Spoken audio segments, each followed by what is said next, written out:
Hello my dear psychology enthusiasts, I'm Tanya and I welcome you all to my channel PsychEd by Tanya. So in today's video, we are going to continue our chapter number 1, what is psychology further. Last lecture में हमने समझा था how is psychology a natural science, how it is a social science, how there are integrations between the two, how it is a very comprehensive discipline. हमने ये सारी चीज़ें पढ़ी थी. And in today's video, we are going to start with the next topic, which is understanding mind and behavior. And trust me, यहाँ पर इतने interesting case studies, इतने interesting examples दे रखे हैं that this lecture is going to be very fun and very interesting for you to understand. So do not miss this video and watch it till the end. And if you are liking these lectures, if you like the series, do subscribe to the channel and stay updated because next year भी आपकी help होने वाली है because I teach class 12th too and class 12th की तो इससे भी तगड़ी तैयारी होती है. So if you will continue with me अभी से so it will be better for you because we establish that connection and that level of understanding so that we'll help each other. ठीक है? So without any further delay, let's begin with the lecture now. Okay, understanding mind and behavior. You will recall that psychology was once defined as the science of mind. For many decades, the mind remained a taboo in the psychology because it could not be defined in concrete behavioral terms or its location could not be indicated. हम समझते हैं कि हमारा brain यहाँ पर है, it is protected by the skull, उसके ये components है. But when we talk about mind, mind is a very vague, unclear entity which is just said. There is no particular position to it, there is no particular definition to it. क्या है mind? Mind can be anywhere, working on anything, it can be present anywhere. So how do you actually define it? कोई हमें proper sensible reason उसका नहीं मिला. Then why is psychology called the science of mind when we don't know what mind is? So let's now understand what mind is. If the term mind has returned to psychology, we should thank neuroscientists like Sperry and physicists like Penrose who have given it the respect which it deserved and now has.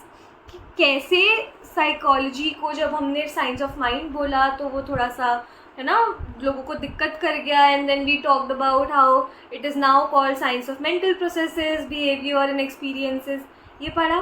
But mind अगर हमने वापस से field में लाया है, mind के बारे में बात करी है, तो वो कैसे करी है? Because neuroscientist like Sperry and physicist like Penrose did some things, led some observations जिसकी वजह से हमें पता चला that mind is a real thing and it really exist. अब वो हमने कैसे पता करा? There are scientist in various disciplines including psychology who think that a unified theory of mind is a possibility. लेकिन अभी भी उस पर इतनी ज़्यादा रिसर्च, इतनी ज़्यादा हमें बैकिंग नहीं मिली है थियोरेटिकल. ठीक है, अब what is mind? Is it the same as brain? It is true that mind can not exist without brain. Brain ज़रूरी है for the mind to be there because mind requires that processing those cognitions. लेकिन mind still is a separate entity. It is not overlapping. It is overlapping, उसकी processes overlapping है, but it is not कि ये दोनों चीज़ें identical है. ये दोनों आपस में काफ़ी डिफरेंट है, डिस्टिंक्ट है, सेपरेट है. ठीक है. This can be appreciated on account of several interesting cases which have been documented. Some patients with whose occipital lobes which are responsible for vision. Occipital lobes आपकी ब्रेन में होती है जो आपके विजन में काफ़ी हेल्प करती है. ठीक है, which are responsible for vision were surgically removed. ठीक है, उनको हटा दिया गया था. Have been found to be responding correctly to the location and configuration of visual cues. अब ये कैसे हुआ जब आपकी विजुअल क्यूज़ बताने वाली लोब्स ही आपके ब्रेन में नहीं है, ऑसिपिटल लोब्स ही डैमेज्ड है या रिमूव्ड है, तो how were you able to identify and respond correctly to a particular location और अ पर्टिकुलर विजुअल क्यू? ठीक है. Similarly an amateur athlete lost his arm in a motorcycle accident but continued to feel an arm and continued to feel its movements. एक motorcycle accident में एक athlete का arm चला गया but he still was able to feel that arm and he could not feel कि ये चीज़ मेरे body part का पार्ट नहीं है अभी. ठीक है, बॉडी का पार्ट नहीं है अभी, उनको ये नहीं लग रहा था. When offered coffee, his phantom arm reached out to the coffee cup and when someone pulled it away, he protested. मतलब अगर मान लो उस इंसान का ये वाला हाथ आर्म फ्रैक्चर हो गया, ख़राब हो गया, टूट गया, जो भी हुआ, but still they could feel the sense in it, and यही हाथ वो आगे करना चाह रहे थे टू ग्रैब दैट कॉफ़ी का cup. Why is that so? When you know कि आपका ये वाला हाथ नहीं है फंक्शनल, ये वाला हाथ नहीं बचा, then why is it still happening? So there is a particular reason to it. There are some other similar cases documented by neuroscientists. अब एक young man who suffered brain injury in an accident, after he returned home from the hospital, claimed that his parents have been has been replaced by their duplicates. They were imposters. In each of the cases, the person had suffered from the damage of some part of the brain. His mind had remained intact. Brain में दिक्कत होने की वजह से mind intact रहा, and तभी they were able to sense the difference, they were able to sense कि this thing still exist, it is not gone. Okay, so it was earlier believed by scientists that there is no relationship between the mind and the body, and that they were parallel to each other. कि body की function या body में कोई दिक्कत होती है तो it does not affect mind, and mind की दिक्कत does not affect the body. But later the recent studies which happened showed that no, there is a connection. If there is some harm in the body, mind will get affected. Recent studies in effective neuroscience have clearly shown that there is a relationship between mind and behavior. It has been shown using positive visualization techniques and positive emotions. One can bring about significant changes in bodily processes. कि अगर आपकी particular मान लो किसी इंसान की body paralysed है, but showing him the motivational reels, showing him how to take care of the health, कैसे उनको क्या करें, तो उनके ब्रेन में जितनी पॉजिटिविटी जा रही है, जितनी इन्फॉर्मेशन जा रही है, it will help them overcome their problem and deal with their problem quicker. Disease को जल्दी रिकवर करना, रिकवरी फेस स्ट्रॉन्गर हो जाना happens when your mind is fed with positive things, positive emotions. वो चीज़ें अफेक्ट करती है. Ornish has shown this in a number of studies with his patients. In these studies, a person with blocked arteries, ठीक है, heart में blockage है, blocked arteries was made to visualize that blood was flowing through her or his blocked arteries. उनके patients को उनकी blocked arteries में blood जा रहा है ऐसा वो फील करवाया गया, and after practising this over a period of time significant relief was obtained. This was reported by them, and degree of blockage जो थी वो भी काफ़ी ज़्यादा कम हो गई, just because they were made to feel so, they were made to think so. Use of mental imagery, like that is the imagery generated by person in her or his mind, have been used to cure various kinds of phobias, irrational fears or situations. अगर जब आप लोग 12th में आओगे, so you will read about systematic desensitisation, जिसमें क्या किया जाता है, आपको इमेजिन करी जाती है frightening situations about the thing जिसके रिलेटेड आपको फोबिया है. Maybe you are phobic of cars, because cars में आपने बहुत तगड़ा वाला एक्सीडेंट एक्सपीरियंस कर लिया किसी और इंसान का. You are phobic to sitting in a car, ठीक है. तो आपको एक्सपीरियंस कराया जाएगा कि मानो छोटा सा क्रैश हो गया बट यू रिकवर्ड, इतनी सी प्रॉब्लम हो गई देन यू रिकवर्ड. तो उसकी सीवियरिटी बढ़ाते बढ़ाते बढ़ाते बढ़ाते they will make you resistant to any kind of fear. So this is क्या हो रहा है एक्चुअल में, थोड़ी ना एक्सीडेंट करवा के उसको डील करवा रहे हैं, उसको इमेजिन करवा रहे हैं. मान लो अब एक्सीडेंट हो गया, अब कैसा लगेगा, ये हो गया अब कैसा लगेगा, इस तरह से, ठीक है. So this is where this thing works कि माइंड को जो फीड कर रहे हो वो आपके बॉडीली रिस्पॉन्सेज में शो होता है, ठीक है. A new discipline called psychoneuroimmunology has emerged which emphasises the role played by mind in strengthening immune system, ठीक है. इधर आपको एक्सप्लेन किया गया है ये वाली चीज़. So this is very important. Psychoneuroimmunology वाला पार्ट इज़ एक्सट्रीमली इंपॉर्टेंट, ये मत स्किप करना, ठीक है. Next is popular notions about the discipline of psychology, कि क्या क्या चीज़ें मानी जाती है करेंटली कि ये डिसिप्लिन इतना इमर्जिंग है अभी. तो what are the popular notions about it, what are various opinions about it. We mention that every day almost every one of us acts like a psychologist to our friends, to people. We try to understand why someone behaved in the manner the way she or he did. क्यों उन्होंने एक particular तरह behave करा, हम ये सब चीज़ें समझने की कोशिश करते हैं. In which she or he did not come up with ready expectations. Not only this, most of us have developed our own theory of human behavior कि ये behavior इस reason से occur हो रहा है, ठीक है. If we want some worker to perform better than she or he has in the past, we know that we will need to push her or him. Maybe even use a stick because people are basically lazy, कि उनको किस किस तरह से आप इस चीज़ के लिए ट्रीट कर सकते हो. Such popular theories of human behavior based on common sense may or may not be true scientifically. ज़रूरी नहीं है कि स्टिक यूज़ करके आप एक इंसान की लेजीनेस भगा पाओगे, एक्चुअली उसके माइंड से भगा पाओगे. ठीक है. In fact you will find that common sensical explanations of human behaviour are based on hindsight and explanation very little. ठीक है. काफ़ी कम एक्सप्लेन कर पाते हैं वो actual logic behind things. For example, if a friend you love goes away to a distant place, what will happen to your attraction for her or him? There are two sayings. One of this is out of sight, out of mind, कि दूसरी जगह चले गए तो बस अब दिख ही नहीं रहे, अब हमारे माइंड में भी नहीं है, we don't even know who you are, हमें फ़र्क नहीं पड़ता. And one is distance makes the heart grow fonder, कि आपका वो बहुत अच्छा दोस्त है, so you will still feel that connect, you will miss them, you will be more, excited for them, you will be more fonder of them. So that these are the two opposite sayings.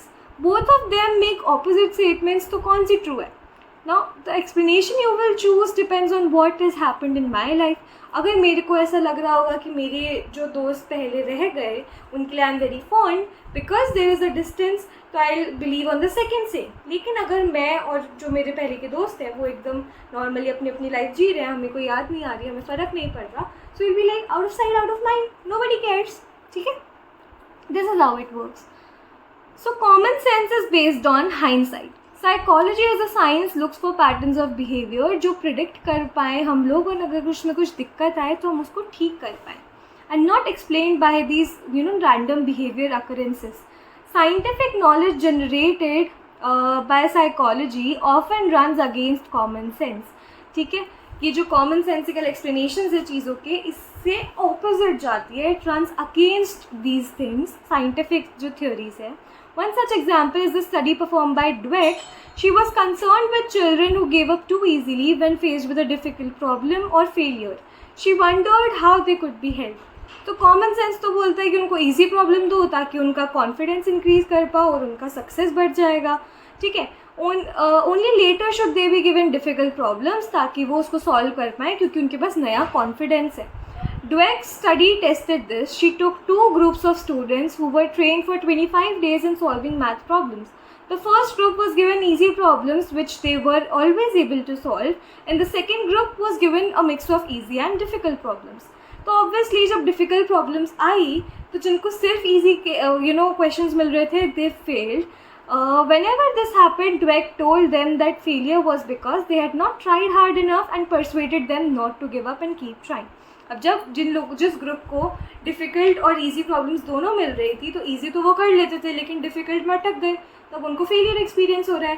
तो Dweck उनको कहती थी कि because you have not tried hard enough, आपने उतनी मेहनत नहीं करी, आपको उतना रिजल्ट नहीं मिल रहा है, so you should try more hard. तो वो उस तरह से फिर करते थे and they did not give up, they used to try more. After the training period got over, उनको दोनों ग्रुप्स को नई प्रॉब्लम मिली एंड ड्वेक को क्या पता चला, whatever the findings were, they were different from the common sensical belief. Those who always succeeded because they were given easy problems, they gave up much faster. क्या ये तो problems ही गलत है, ये तो है ही नहीं हमारे लेवल की, ये तो खराब ही दे दी है. लेकिन the ones who were trained to actually work, to try hard enough to solve a problem, वो लोग धीरे गिव अप कर रहे थे या they did not give up as fast as the earlier students did. ठीक है. Because they were taught to attribute failure to their lack of effort. कि आप ये मत सोचो कि क्वेश्चन टफ है, आप ये सोचो कि आपको नहीं आता है, you have not put in that much effort. ठीक है. So there are many other common sense notions which you may not find to be true.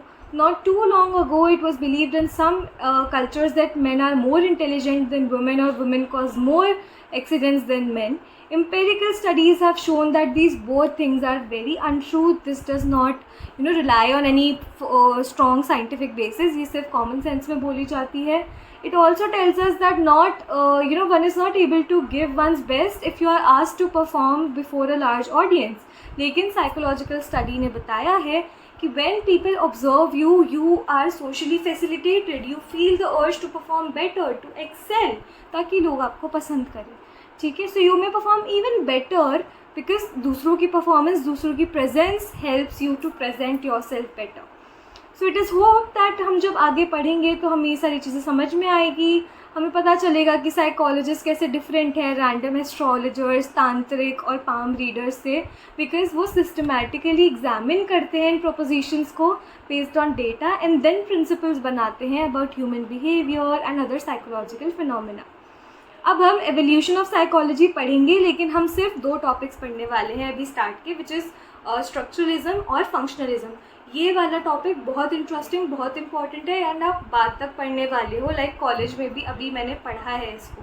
So this is very important, अभी बेस अच्छे से स्ट्रॉन्ग करके clear करके चलना। Psychology is a modern discipline which is influenced to a large extent by western culture, has a short history. ठीक है, इतना ज़्यादा पुराना नहीं हुआ है, काफ़ी कम टाइम से ये डेवलप हुआ है। It grew of in ancient philosophy concerned with questions of psychological significance. Philosophy से ये ओरिजिनेट होके बना है, तो साइकोलॉजिकल कॉन्सेप्ट्स बहुत पहले के हैं, but itself as in discipline has a short history. It is not that long ago कि ये डेवलप हुआ हो। So we mentioned earlier that the formal beginning of modern psychology is traced back to 1879, जब पहली experimental laboratory establish हुई थी Leipzig में। तो ये जर्मनी में करी थी किसने? विल्हेम वुंड ने, because he was interested in the study of conscious experience, कि हम कैसे बीइंग प्रेजेंट कॉन्शियसली चीज़ों को एक्सपीरियंस करते हैं, and he wanted to analyse the constituents of the building blocks of mind, कि ब्रेन के हमें कंपोनेंट्स पता है, कॉन्स्टिट्यूएंट्स पता है कि सेरिब्रम, सेरिबेलम और मेड्यूला होता है, but what is mind made of, mind के क्या स्पेसिफिक कंपोनेंट्स है। तो क्योंकि वो एनालाइज करना चाहते थे द स्ट्रक्चर ऑफ माइंड, तो इस अप्रोच को कहा गया स्ट्रक्चरलिज्म, और जो लोग इसको फॉलो करते थे उसको कहा गया स्ट्रक्चरलिस्ट, उन लोगों को। ठीक है, अब वो उन्होंने क्या प्रोसेस यूज़ करा? उन्होंने यूज़ करा प्रोसेस कॉल्ड इंट्रोस्पेक्शन। इंट्रोस्पेक्शन एक प्रोसीजर होता है जिसमें इंडिविजुअल्स को बोला जाता है कि आप अपने जो एक्सपीरियंसेस हैं उनको डिटेल में डिस्क्राइब करो, आपके जो थॉट प्रोसेस अभी कॉन्शियसली चल रहे हैं, जो आप माइंड में सोच रहे हो, उसको लिखो। ठीक है, describe them in detail and describe your own mental processes और एक्सपीरियंसेस इन डिटेल। हाउएवर ये वाला मेथड काफ़ी सारे दूसरे साइकोलॉजिस्ट को इतना फैसिनेट नहीं करा, क्योंकि ये काफ़ी कम साइंटिफिक था। There was no cue to what is going on in one's person's mind, ताकि आप उसको वेरीफाई कर पाओ कि वो सही डिस्क्राइब कर रहा है नहीं कर रहा है। हाउ डू यू नो कि मैं जो बता रही हूँ वो एक्चुअली मेरे दिमाग में चल रहा? Maybe I am manipulating things. There is no scientific way to actually test what is going on in one's mind. So this was considered very less scientific, and because it could not be observed by outside observers, इसकी वजह से इसको थोड़ा सा reject करते हुए next school of psychology develop हुआ, which was functionalism, which was led forward by some functionalist. ठीक है, तो इन अमेरिकन साइकोलॉजिस्ट विलियम जेम्स, उन्होंने एक साइकोलॉजिकल लेबोरेटरी इस्टेब्लिश करी कैम्ब्रिज मैसेच्यूसेट्स में। आफ्टर लिप्जिग में ये इस्टेब्लिश हुई थी एक्सपेरिमेंटल लेबोरेटरी, और उन्होंने डेवलप करा what is called a functionalist approach to the study of human mind. William James ऐसा मानते थे कि instead of focusing on the structure of the mind, जैसा वुंड ने बोला था, एक तो विल्हेम वुंड और विलियम जेम्स, तो कंफ्यूज मत होना, be very precise when you pronounce it even, ताकि आप गलत आंसर्स ना दो एंड गलत स्पेलिंग्स ना लिखो। Wilhelm wound and William James. ठीक है, so William James believed that instead of focusing on the structure of mind, psychology should instead study what the mind does and how behavior functions in making people deal with environment, कि कैसे मेरे mind में processes क्या चल रहे हैं, how it is reflected in my behaviour, and वो behaviour मुझे मेरी सराउंडिंग से, मेरे इन्वायरमेंट से डील करने में कैसे हेल्प कर रहा है। For example, functionalist focused on how behaviour enable people to satisfy their needs. ठीक है, according to William James, consciousness as an outgoing stream of mental processes interacting with environment formed the core of psychology. Ongoing, outgoing stream of mental processes, कि mental processes चलते जा रहे हैं, आपस में interact कर रहे हैं with the environment, that formed the core of psychology, कि कैसे practically ये mind function कर रहा है, कैसे processes हो रहे हैं। A very influential educational thinker of the time, John Dewey, used functionalism to argue that human beings seek to function effectively by adapting to their environment. Environment से adapt करते करते वो अपने ब्रेन को ट्रेन करते हैं to process efficiently, to work efficiently and to function well. So this was it for today's lecture. Next में हम start करेंगे with Gestalt School of Psychology. It is very interesting, so do not skip the next lecture. बहुत important होने वाली है आगे से चीज़ें. अभी तो हमने बहुत बेसिक नॉलेज गैदर करी है अबाउट साइकोलॉजी. अब एक्चुअली क्या होती है चीज़ें साइकोलॉजी के अंडर, क्या फील्ड्स है, कैसे कैसे डेवलप हुई है, वो अब हमने स्टार्ट करी है. So do not skip the next lectures. Subscribe to the channel because this is going to be really helpful for you guys, and I'll see you in my next videos. तब तक के लिए take care and bye bye.